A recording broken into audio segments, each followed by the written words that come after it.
Sa wakas mga guys, nagagawa na sila ng footbridge dito sa Seaside Arena. Good morning mga guys. Welcome back to our channel, Singapore Life Supo. We are here at Bistil Street. Okay. So those who are new to our YouTube channel, viewers, please subscribe to our YouTube channel. Support our YouTube channel, Singapore Life Supo. Gumagawa tayo ng mga iba't ibang mga video, no? Pero nag-focus po tayo sa development dito sa Cebu mga guys. So pag-subscribe lang, gusto kayo makamonitor sa Cebu updates and development. So sa ngayon ang pag-usapan natin ay kailangan nating bisitahin ang Seaside Arena, no? Dito lang tayo sa ibabaw, sa ibaba. Hindi na kailangan nating magpalipad ng drone. So ang kailangan natin ay yung makita lang yung sa outside, no? Yun na. So malapit talaga matapos views. So tingnan natin, sabi ng iba mayroon na daw skywalk na ginawa from Seaside Arena to SM Seaside, no? At saka silipin din natin sa may doon sa Coastal Road, SRP Coastal Road. Mayroon ding isang doon skywalk na ginagawa galing sa City Dimer to El Corso. So yun mga guys, samahan niyo ako upang bisitahin ang lugar na focus ng development sa Cebu City. Let's go!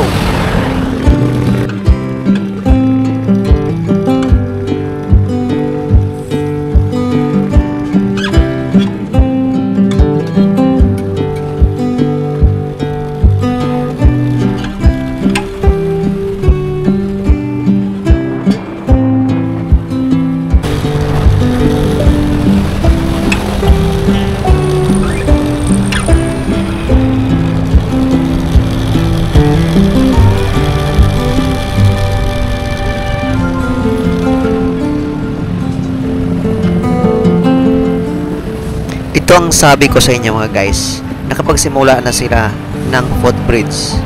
Ang footbridge na ito ay magkukonect galing sa Seaside Arena to SM Seaside. Lapitan natin mga guys, ito ipakita ko sa inyo. Yan, halatang halata, no? Ang ganda talaga pag matapos itong footbridge na ito. Marami ng mga taong makatawid galing sa Seaside Arena to SM Seaside.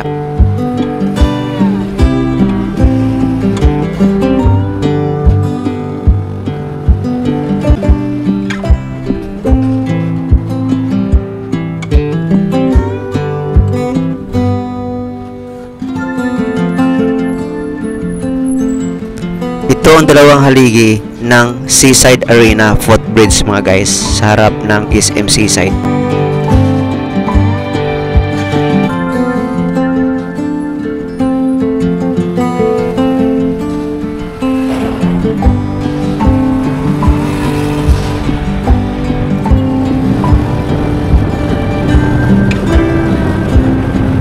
Yan mga guys, nandito na tayo sa South Road Properties.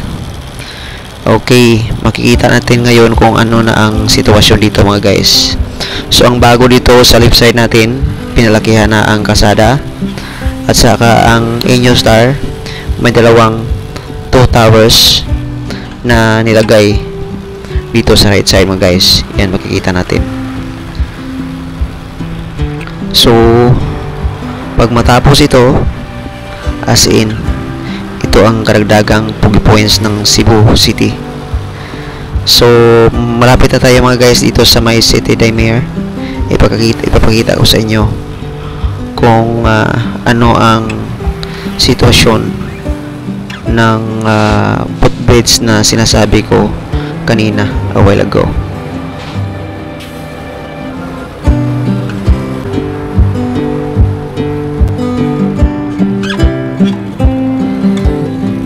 Yan, dito na tayo sa harap ng City Dimer mga guys. Makikita na natin kung saan ipapatayo ang footbridge. Dito, kita nyo na, yan ang Philinvest Mall. So silip po na tayo dito para makita natin ang sasakyan mga guys, para hindi tayo masagasaan. Okay, yan.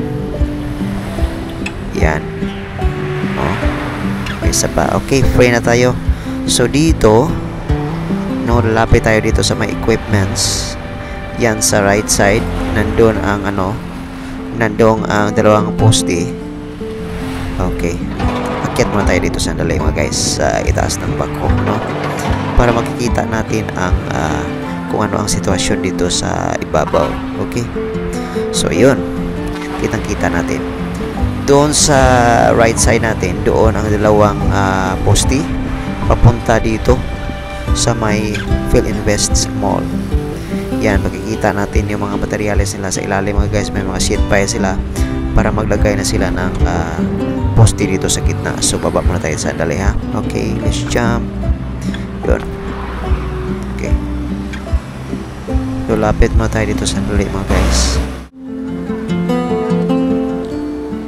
Yun mga guys, naglagay na sila ng sheet piles para sa poste dito sa may sentro ng kalsada mga guys. Yan. Okay. Silip na tayo dito sa glit. Okay. Punta tayo dito sa kabila mga guys. Kita ko sa inyo kung ano ang sitwasyon ng City Daymare Footbridge. Yun, doon sa kabila makikita natin ang yan, no? Doon sa kabila ang yung may nagsisheet file. Nasa kanan dito ang isang dalawang poste. At ipakita ko sa inyo ang picture ng City Daymare Footbridge. Yan. Kita nyo yung dalawang poste. At saka doon sa kabila papunta ang footbridge na ito mga guys. Doon sa may El Corso.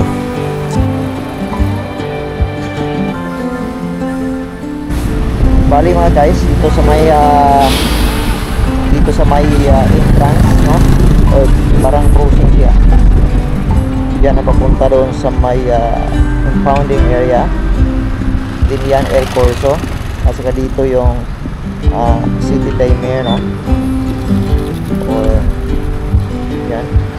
At saka dito yan ang El Corso, Life Malls. El Corso, Philinvest Life Mall. Diyan nila tinatama ang City Daymare na pedestrian bridgeway. Okay, diyan nila tinama talaga sa Philinvest Life Mall. Okay, so yun, karagdagan itong kasikatan ng El Corso.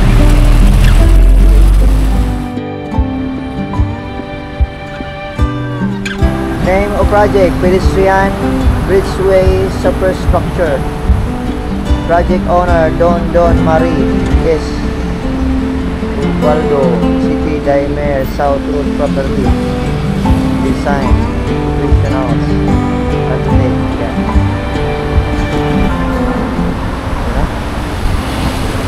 So ang lugar na ito ay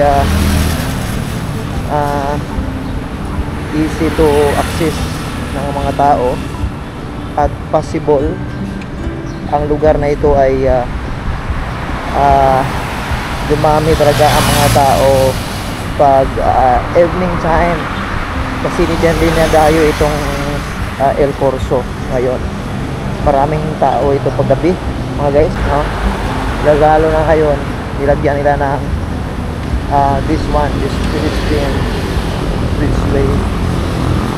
Okay. So, look at this mga guys. Exciting developments ahead at the city for you. Okay. Yan, kita nyo. Ready, set, move in. Get up to 25 discount. Okay, lapitan natin. Nagdagdag pa sila ng mga magandang mga building doon. Okay. Sikat talaga itong lugar na to. As in, ang ganda sa loob. Oh.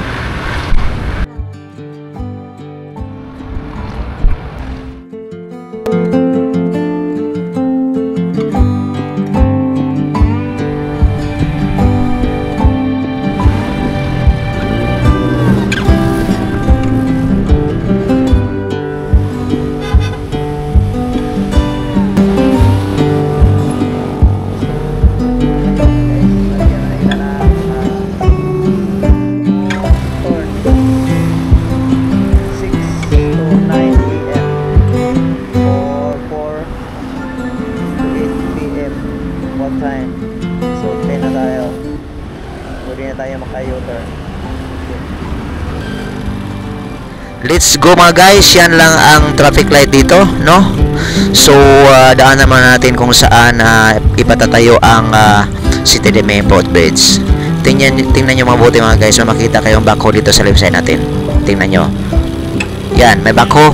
Yan, yun ang backhoe na naglagay ng sheet pile para sa sentro na poste para sa City de May footbridge. So, yun lang guys mga guys. Abangan kung matapos na ang footbridge, yan ang para sa lahat at soon maging marami ang tao sa lugar na ito, maging marami ang mga building na ipatayo dito. So dito tingnan natin ang New Star. Mayroon silang tatlong ipanatayo dito na latest towers dito sa right side natin, no? Mayroon silang pinatayo na tatlong towers, maging 5 na yan lahat kasi may 2 na silang natapos. Ito mga guys, tingnan natin mabuti dito sa may right natin. Mayroon tayong madaanan na mga backhoe. Mayroon silang tinatrabaho na iwan ko kung ano ito. Parang sila, parang parking ng bus yata, or parang dyan siguro ilagay yung parang toll fee para sa Sisilex. Tingnan nyo mga backhoe. Yan, kita nyo, parang dyan ilagay nila yung toll fee, no, para sa Sisilex upang direkta na sila doon sa kabila, no. Iwan ko lang, that's my own idea. So yun lang guys, salamat sa panonood. Parang matapos na tayo dito. So hanggang dito na lang mga guys. Salamat sa panonood, salamat, thank you for watching. I hope mag-subscribe kayo sa YouTube channel ko, magsusuporta sa YouTube channel natin, Singapore Like Subo. Thank you so much. Hanggang dito na lang. Bye bye. God bless you. Buhay mama. Chup chup chup.